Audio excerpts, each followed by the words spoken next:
I mean, I have mixed feelings. From day one, we believe that this was a voluntary manslaughter. We believe count two, the reckless, was criminal intent reckless homicide was a fair verdict, and we were happy about the not guilty verdict on count three.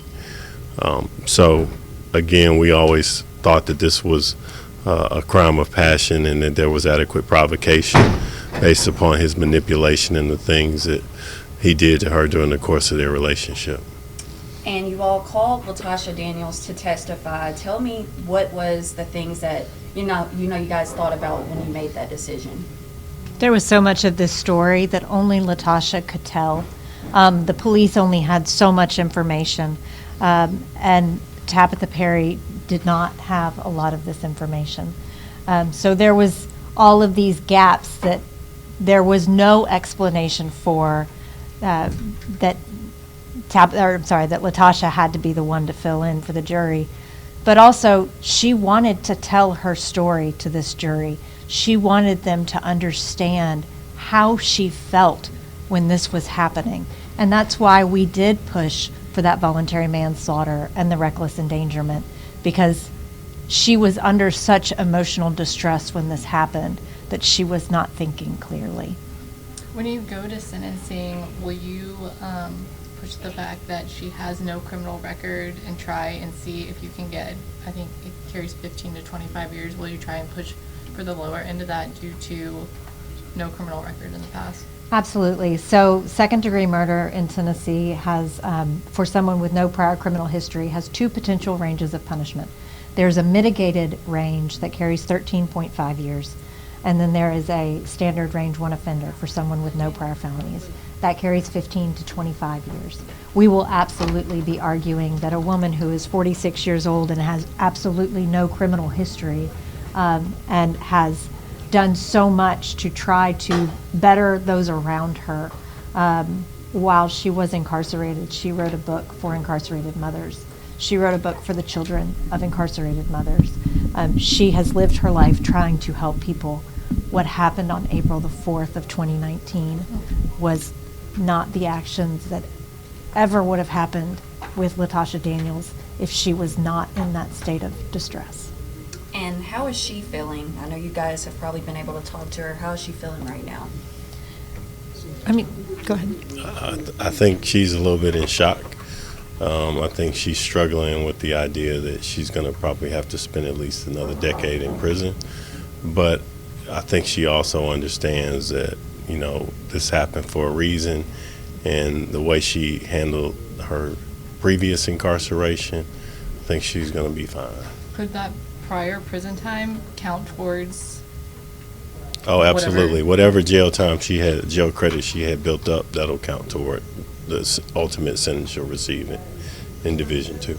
I know you weren't the original attorney on this, but since you've worked with it, what has it been like as you've worked through it, what you've discovered? Has it been like peeling back an onion, or when you got it, was it really already mostly there? The evidence and the proof? So like I said, this has been a very unique type of case that we talked to the jury about that day one, in that there's actually a disparity of information in our favor in this case, which is very, very unusual. So a lot of the discovery was not disputed information.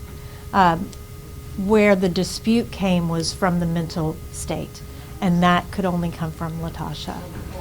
I think the other big point that needs to be emphasized here is, a lot of times in our society we only view abuse as physical.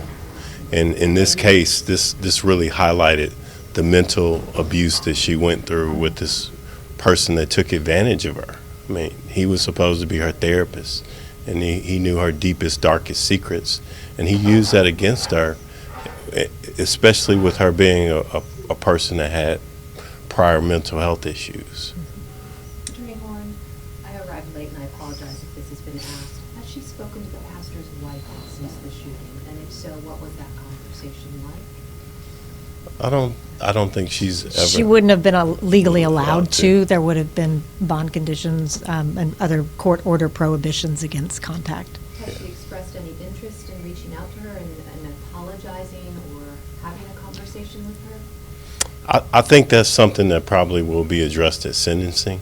And just knowing Latasha, getting to know her and the person that she is, I'm almost 99% sure that she will write a letter or make statements to Tabitha about her actions and apologizing for her actions.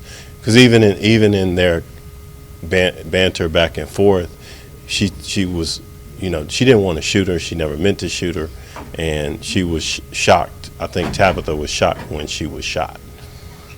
And Latasha has been genuinely remorseful in all of our communications with her, not just as to Tabitha, but even as to Brodus. Yeah.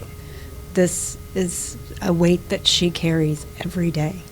Is she getting mental health therapy in jail, and do you think that therapy is adequate? She's been out of custody. She has been getting mental health help, and I know that I'm confident that she will continue to get mental health help, and I hope that they offer adequate services, but we won't know until time shows. How much time did she spend in jail before the trial? About 4 years.